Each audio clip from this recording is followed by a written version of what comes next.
Hey everyone, and welcome back to the Safe, Simple, Sound podcast, the show that helps you build a financial future that's, well, safe, simple, and sound. I'm your host, Alex. Today, we are tackling one of the most important and often misunderstood topics in personal finance. We're going to be talking about how to build an investment portfolio that's right for you. This really connects with our core belief at Safe, Simple, Sound to seize financial control. You can't do that without a solid blueprint, and that is precisely what asset allocation is. My goal is to walk you out of this episode feeling less like you're staring at a blank canvas and more like an architect with a clear plan. Get ready for an insightful, deep dive into building a portfolio designed not just for growth, but for resilience. Let's get started. In our last episode, we broke down the individual ingredients of the investing world: what stocks are, what bonds are, and the roles they play. But knowing what flour and sugar are doesn't automatically make you a baker. The real magic happens when you know how to combine them. So today we're moving from the what to the how. We're talking about the architectural blueprint for your financial future. The topic is asset allocation, and I promise you, by the end of this, you'll understand why this one concept is far more important to your long-term success than trying to find the next hot stock. So, let's start with a question. Why do so many of us, when we think about investing, immediately get drawn to the idea of picking the perfect stock?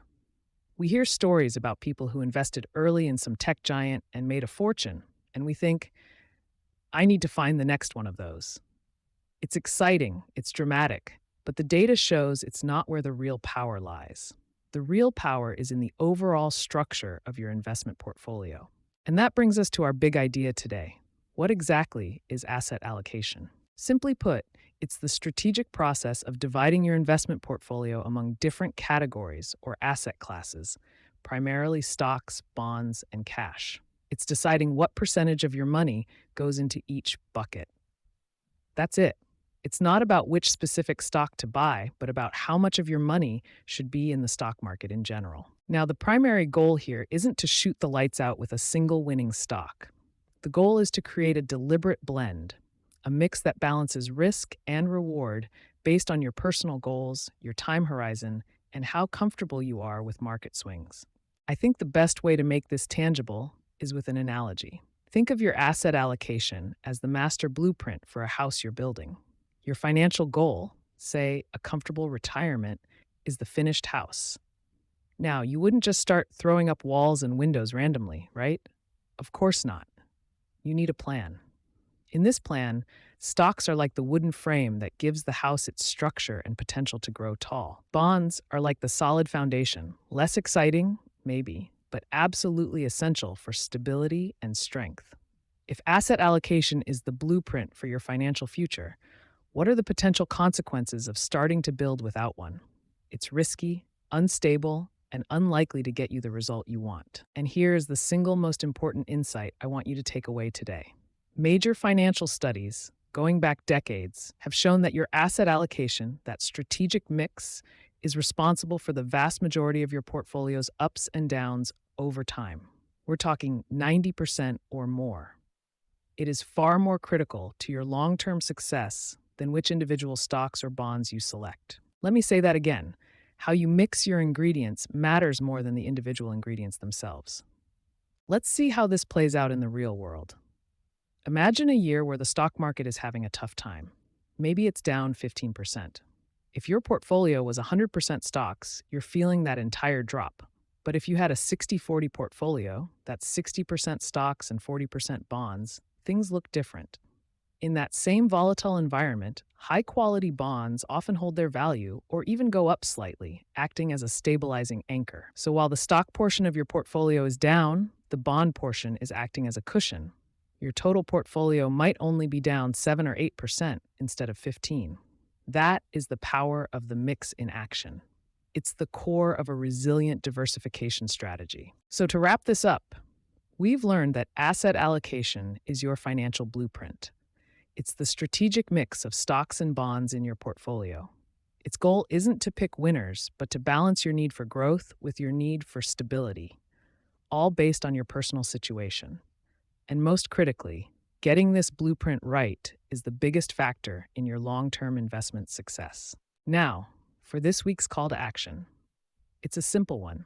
I want you to do a quick, high-level inventory of your investment accounts, your 401k, an IRA, any brokerage account you have. Don't worry about the specific company names or fund symbols. Just try to answer one question. Can you identify the broad categories you own? Can you see a percentage for stocks and a percentage for bonds? Just getting a feel for your current blueprint is the perfect first step. So, in our last segment, we established that asset allocation is the architectural blueprint for your financial future. It's not about finding the one magic stock. It's about building a solid foundation for your entire investment portfolio. But a blueprint for a cozy beach cottage looks completely different from the blueprint for a skyscraper, right? The design has to match the goal. We're now moving from the general concept to your specific design. This is all about crafting your personal recipe, and we're going to do it by focusing on the two most important ingredients that make your financial plan uniquely yours: your time horizon and your true risk tolerance. Let's start with the more straightforward factor, your time horizon. This is simply the amount of time you have until you need to start using your investment money. Think of it as the length of the runway you have for your investments to take off. And here's a question to make it real.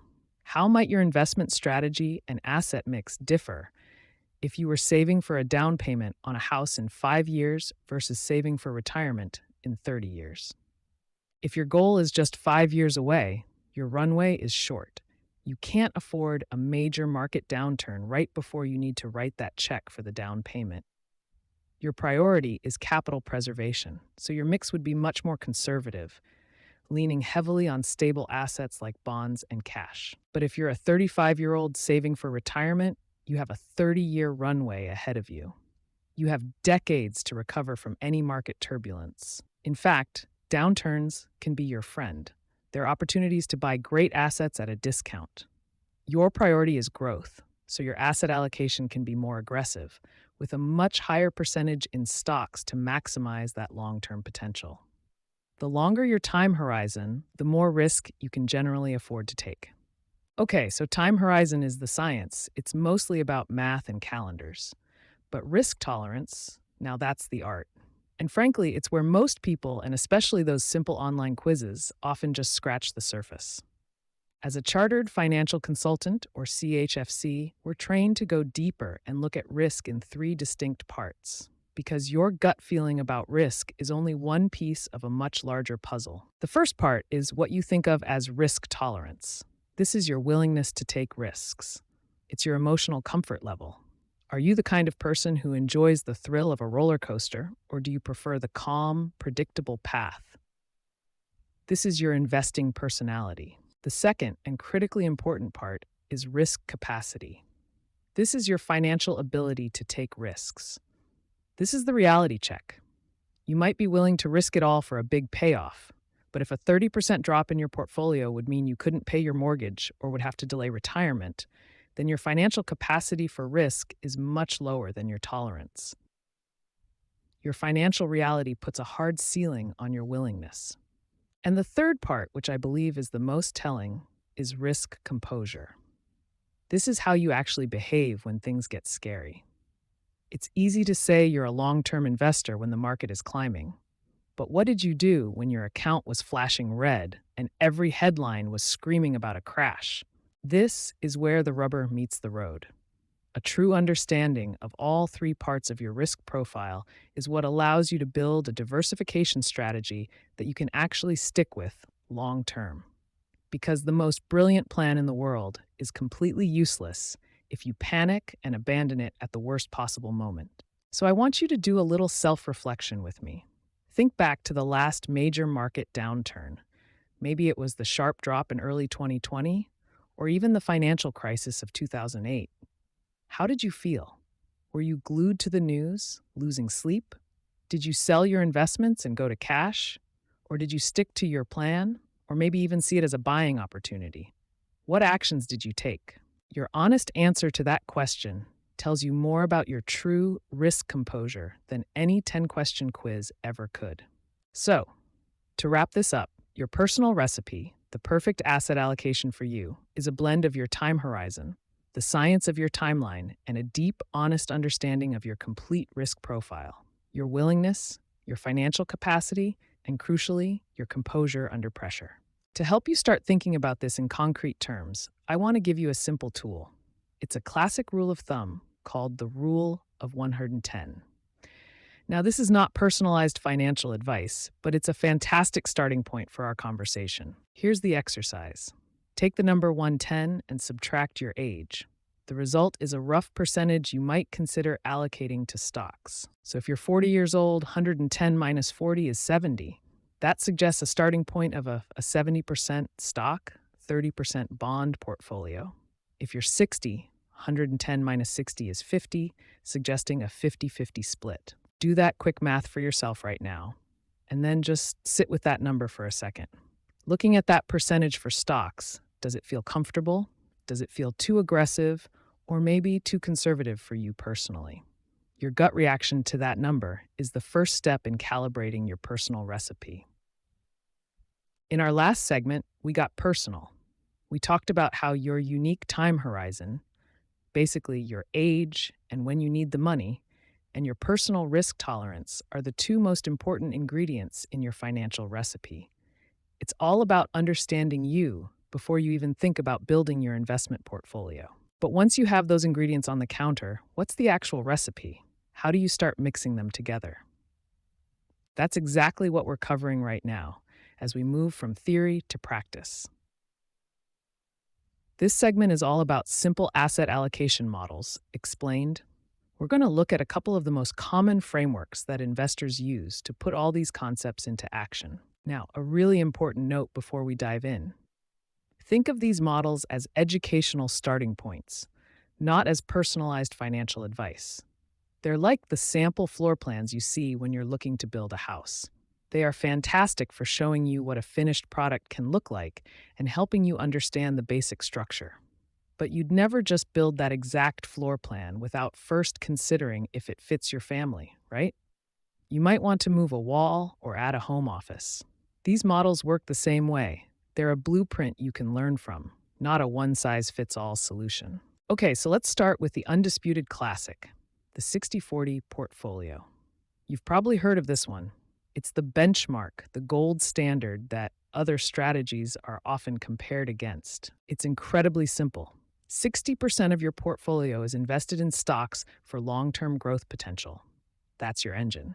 The other 40% is in bonds, which provide stability, income, and act like shock absorbers when the stock market gets bumpy.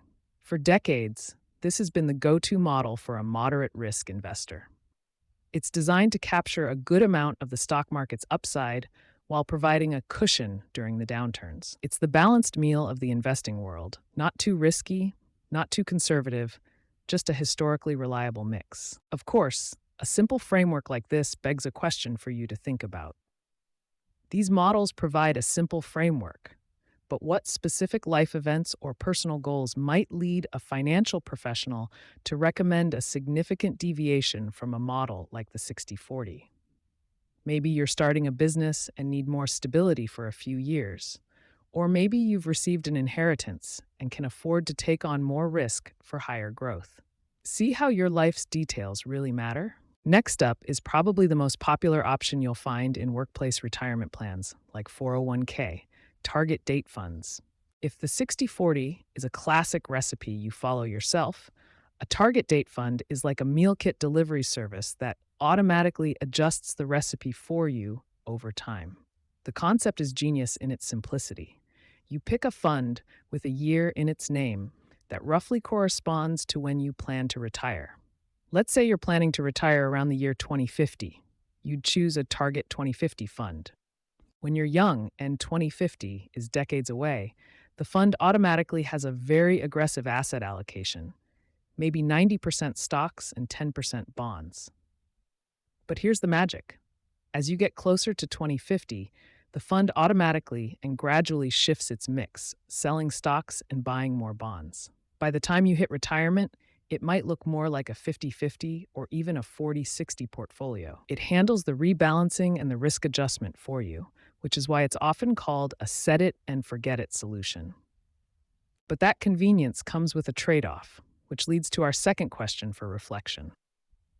Target date funds offer great convenience, but what potential control or customization do you give up by using them instead of building your own portfolio?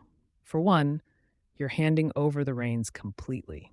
You can't decide to be a little more or less aggressive than its preset path, and you don't get to choose the specific funds inside it. And that brings us to the most important takeaway here. Whether it's the classic 60/40 portfolio, a target date fund, or another simple model, these tools are incredibly useful for understanding the core principles. But a truly optimized diversification strategy can't be pulled off a shelf. A model doesn't know about your spouse's pension, your goals to save for college, or the fact that you have a huge amount of your company's stock from your job. A professional can take that blueprint and customize it to your entire financial life, ensuring every single piece works together. So, to wrap this up, the 60/40 portfolio is a classic benchmark for balancing growth and stability. Target date funds are a brilliant automated solution that adjusts your risk for you over time. Both are fantastic ways to see asset allocation in practice. And that leads directly to your call to action for this segment. It's simple but powerful.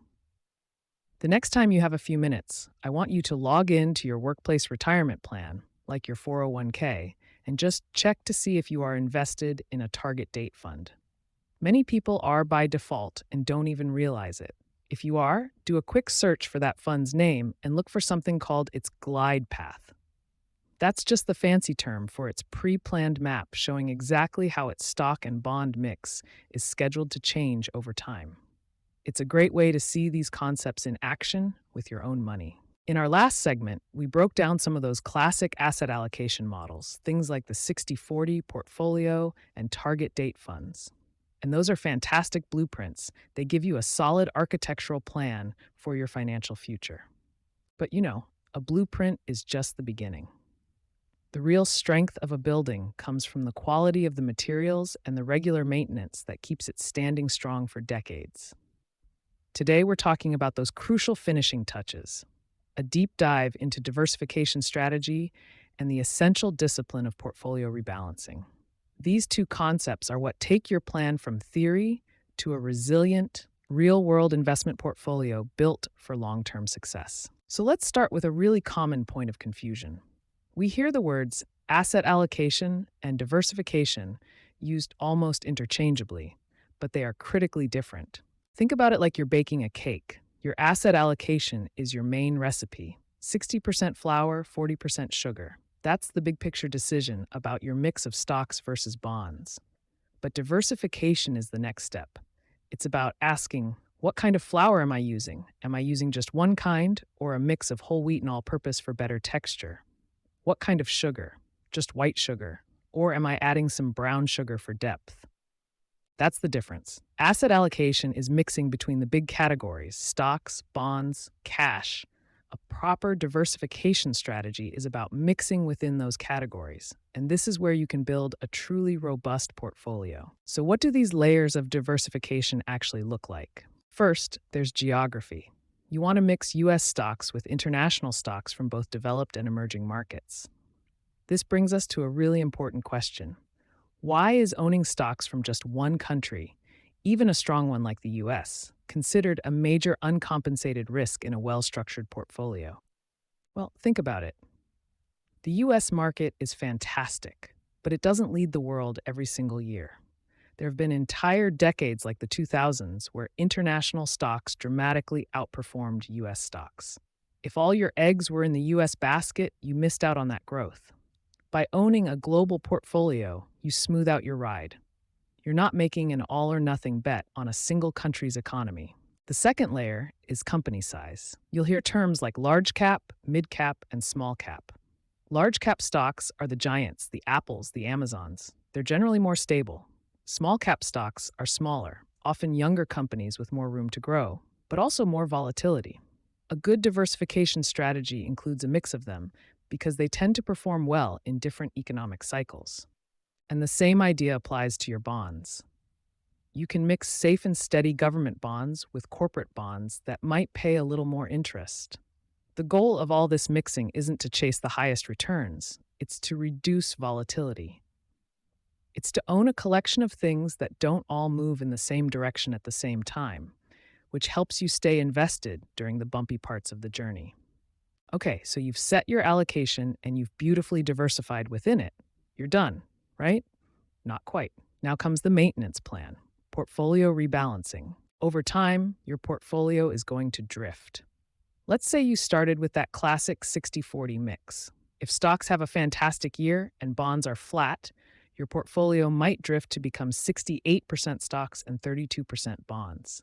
You didn't do anything, but now your portfolio is more aggressive than you originally intended. Your risk tolerance plan is out of sync with your actual investments. Portfolio rebalancing is the simple, disciplined process of selling a portion of the assets that have grown and using that money to buy the assets that have shrunk, bringing you back to your original 60-40 target. It's crucial for two reasons. First, it's a powerful risk management tool. It stops your portfolio from becoming unintentionally aggressive after a bull market. But second, and this is the beautiful part, it systematically forces you to buy low and sell high. You're trimming your winners after they've had a great run and buying more of the asset class that's on sale. Now, this brings up a huge emotional hurdle for investors. Rebalancing often means selling your winners. Why is this so emotionally difficult, and why is it a critical discipline to master? It's tough because it feels counterintuitive. Our brains are wired to want to hold on to things that are working and get rid of things that aren't. Selling a stock fund that just went up 20% feels like leaving the party early. But that discipline is precisely what protects you. It prevents you from being over-concentrated in one area just as it might be peaking, and it forces you to add to other areas when they are undervalued. It's not about market timing. It's about risk and discipline. Mastering this is one of the key differentiators between an amateur investor and a successful long-term strategist. So let's wrap this up. We've gone from the blueprint of asset allocation to the finishing touches. A good diversification strategy is your insurance policy against putting all your eggs in one basket, whether that basket is one country, one company size, or one type of bond. And disciplined portfolio rebalancing is the non-negotiable maintenance that keeps your plan on track, managing your risk and instilling a buy low, sell high habit automatically. Now for your call to action. This is a simple one, but it's the first step toward building a powerful habit. I want you to pull out your phone right now, go to your calendar, and set a reminder for 6 months from today, or if you prefer, 1 year from today. The note for that reminder should be simple: review and rebalance portfolio. That's it. Just setting that appointment with your future self is the first step in making portfolio maintenance a consistent, automatic part of your financial life. Thank you for tuning in to our deep dive on building a powerful investment portfolio.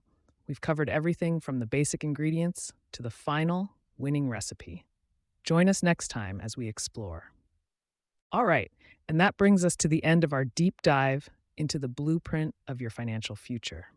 My goal today was to demystify the process of how to build an investment portfolio and transform that feeling of staring at a blank canvas into the confidence of an architect with a clear plan. Let's quickly recap the journey we took. We started by defining asset allocation as the true foundation of your portfolio's success. Then we made it personal, exploring how your age, and more importantly, your true risk tolerance, your willingness, capacity, and composure shape your unique recipe. We looked at simple starting points like the classic 60-40 portfolio and wrapped up with the crucial finishing touches: building a proper diversification strategy and committing to the discipline of portfolio rebalancing. For me, the most powerful takeaway is that you don't need to be a Wall Street genius to succeed. You just need a sound plan. Understanding how to structure your investment portfolio is that plan, and it's the single most effective way to seize financial control. So here's your homework. Take one of the calls to action from today's episode and put it into practice. Maybe it's using the rule of 110 as a thought experiment, or logging into your 401k to see if you're in one of those target date funds we talked about. Small, deliberate actions are what build a solid financial house. Thank you so much for joining me today and for being a part of the Safe, Simple Sound community. I truly appreciate you tuning in. You can find a link to the original article and all our resources in the show notes on our website.